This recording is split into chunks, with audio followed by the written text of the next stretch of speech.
تو پاکستان کی پالیٹکس کے سامنے کوئی ایٹمی دھماکہ ہوا ہے جس کے بعد یہ جو کلاک ہے وہاں دیوار کے اوپر رک گیا ہے اور یہ اس سے آگے نہیں جا رہا. یہی بدقسمتی ہے. کریکٹر چینج ہو جاتے ہیں, ان کا کریکٹر نہیں بدلتا, یعنی کہ نام بدل جاتے ہیں لیکن ان کا جو کردار ہے ویسے کا ویسا رہتا ہے. اور اگر آپ آج کے جو وزیر اطلاعات و نشریات ہیں ان کے بیانات دیکھ لیں اور پچھلی گورنمنٹ کے وزیر اطلاعات و نشریات کے بیانات دیکھ لیں, اس سے پچھلی گورنمنٹ کے دیکھ لیں, اس سے پچھلی گورنمنٹ کے دیکھ لیں, کیونکہ اسکرپٹ رائٹر ایک ہی ہوتا ہے, وہی الفاظ ہوتے ہیں, وہی الفاظ چلتے رہتے ہیں, وہی بیانات چلتے رہتے ہیں. ذرا پوزیشن بدلتی ہے پھر بیان بدل جاتا ہے. بدقسمتی ہے یہ.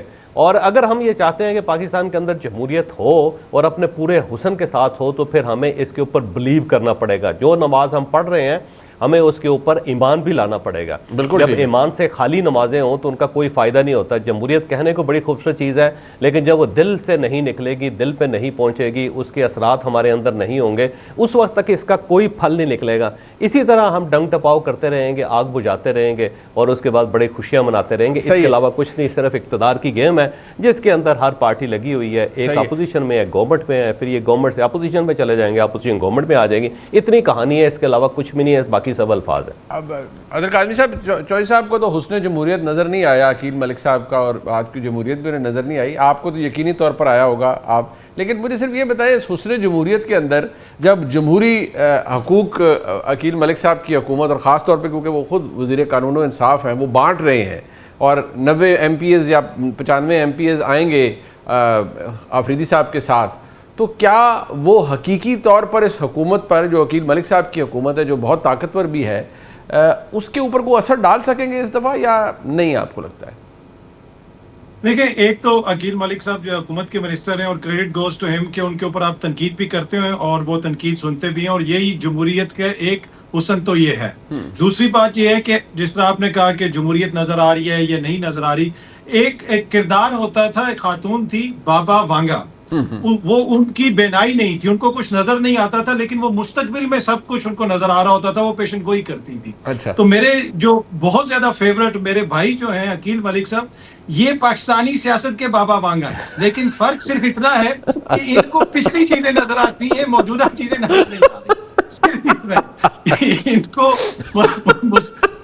مستقبل کا کچھ نہیں ہے, ان کو صرف موجودہ چیزیں جو ہے وہ کوئی نظر نہیں آ رہی. تو یہ جو ہے نا وہ 2.1 ورژن ہے بابا وانگا کا کہ پچھلی چیزیں ان کو نظر آتی ہیں. بابا وانگا ثانی آپ کہہ سکتے ہیں.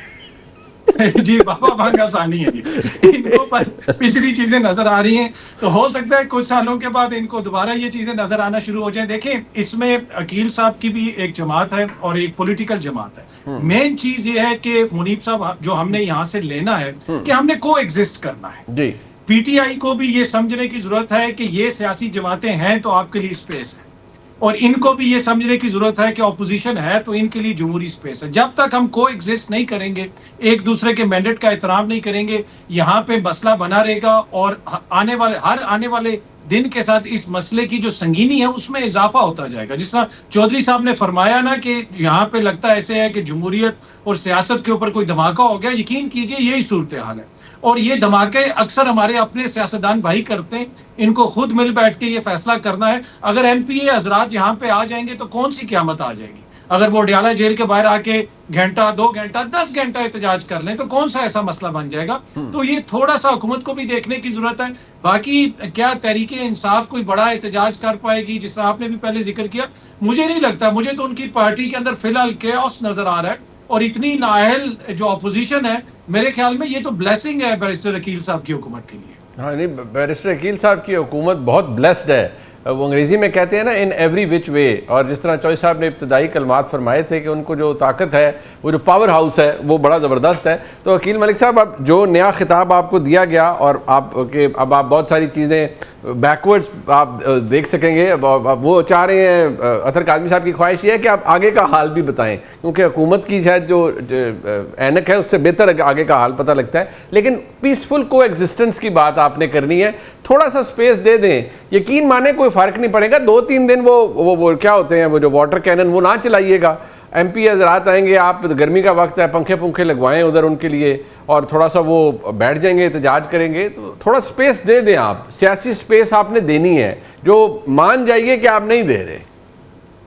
نہیں, یہاں تک میں اس بات تک تو اتفاق کرتا ہوں. بہت خوبصورت اور اچھی بات کی اختر کاظمی صاحب نے کہ we'll have to learn to coexist peacefully. اور وہ کو ایگزسٹنس پولیٹیکل پارٹیز کی تبھی ہو سکتی ہے جب پولیٹیکل پارٹیز آپس میں گفت و شنید ہوں. مسئلہ یہاں پہ کیا ہے کہ یا نااہلی ہے یا شیئر انکمپیٹنس کہہ لیں. پی ٹی آئی کے جتنی بھی لیڈرشپ جو موجود ہے وہ بات ہی نہیں کرنا چاہتے, یا وہ ڈرے ہوئے ہیں یا وہ سہمے ہوئے ہیں. جن کو مینڈیٹ بھی دیا بانی پی ٹی آئی نے کہا کہ اچک زئی صاحب کے پاس مینڈیٹ ہے, ان کی طرف سے بھی کوئی موومنٹ نہیں ہے. تو میرے خیال سے کتنی دفعہ ہم نے پیسفلی کو ایگزسٹ کرنے کی کوششیں کی, پھر 3 نشستیں آپ کو یاد ہوگا اس میں بیٹھے بات چیت ہوئی, وہ پھر اٹھ کے چلے گئے. تو ہم تو تب سے یہی کہہ رہے ہیں کہ یہ تمام سیاسی جماعتوں کو خود مل بیٹھ کے جو ہے تمام معاملات پہ دیکھنا ہوگا, ہمیں انٹروسپیکشن کرنی ہوگی. بابا وانگا ثانی کا تو مجھے ٹائٹل آپ نے دے دیا, لیکن انٹروسپیکشن پاس کانڈکٹ سے ہی ہوتی ہے کہ جو ہم نے پہلے کیا کیا آگے ہم کر سکتے ہیں یا ہمیں کرنا چاہیے یا نہیں. تو پھر میرے خیال سے یہ تمام بحث جو ہے اس کا لب لباب یہی ہونا چاہیے کہ مذاکرات, ڈائیلاگ, ڈسکورس وہی چیز ہے جو ہمیں آگے بڑھا سکتی ہے, اور جو دوریاں ہیں, جو تلخیاں ہیں, آپس کی جو ایشوز ہیں, ان کو مٹانے کے لیے, ان کو اوور کم کرنے کے لیے ہمیں اکٹھا بیٹھنے کی ضرورت ہے, بیٹھنا ہوگا. شاید جہاں پہ نظریں لگائیں پی ٹی آئی کے دوست پچھلے 2 سال سے بیٹھے ہیں, وہاں سے بھی کئی دفعہ یہ پیغام آ چکا کہ آپ آپس میں بیٹھیں, آپ آپس میں اپنے ایشوز ڈسکس کریں, ریزالو کریں. سیاسی جماعتوں کو آپس میں ہی بیٹھنے کی ضرورت ہے, لیکن پتہ نہیں ان کی فہم و فراست میں یہ بات آئے گی یا نہیں آئے گی. مجھے آج دن تک تو یہ بات نظر نہیں آئی کہ وہ ہمارے ساتھ بیٹھنا چاہتے ہیں یا نہیں چاہتے, یا ہو سکتا ہے بیٹھنا چاہتے بھی ہوں.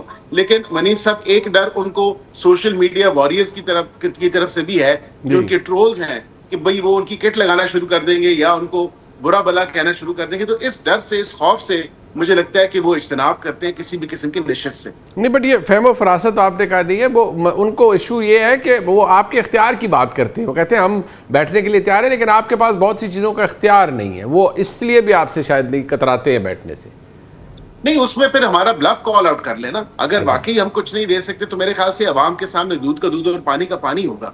تو میں یہ اس بات پہ ضرور آپ کو کہوں گا کہ ایک نہیں متعدد بار وزیر اعظم نے بھی دعوت دی, تو آزما کے دیکھ لیں, بیٹھ جائیں, دیکھیں کیا بات ہے, کہاں تک بات پہنچتی ہے. اور واقعتاً اگر ہم اپنی بات کا پاس نہ رکھ سکے اور اپنی بات پہ نہ پہرا دے سکے تو پھر میرے خیال سے واقعتاً یہ ایک بہت ہی شیمفل بات ہوگی. میں سمجھتا ہوں کہ بالکل سیاسی جماعتوں کو بیٹھنا چاہیے, اور sooner rather than later یہ بہتر ہوگا کہ اسی میں ہی جمہوریت ہے اور اسی میں ہی جمہوریت کا حسن ہے. تو ان کو بھی سوچنا چاہیے کہ پولیٹیکل پارٹیز نے اگر آپس میں معاملات ڈیسائیڈ کر کے آگے چلنا ہے اور آگے بڑھنا ہے اور اپنی اسپیس خود کریٹ کرنی ہے, تو یہی ایک وہ واحد راستہ ہے جس میں بیٹھ کے بات چیت کر کے تمام معاملات کو آگے خوش اسلوبی سے بڑھا سکتے ہیں.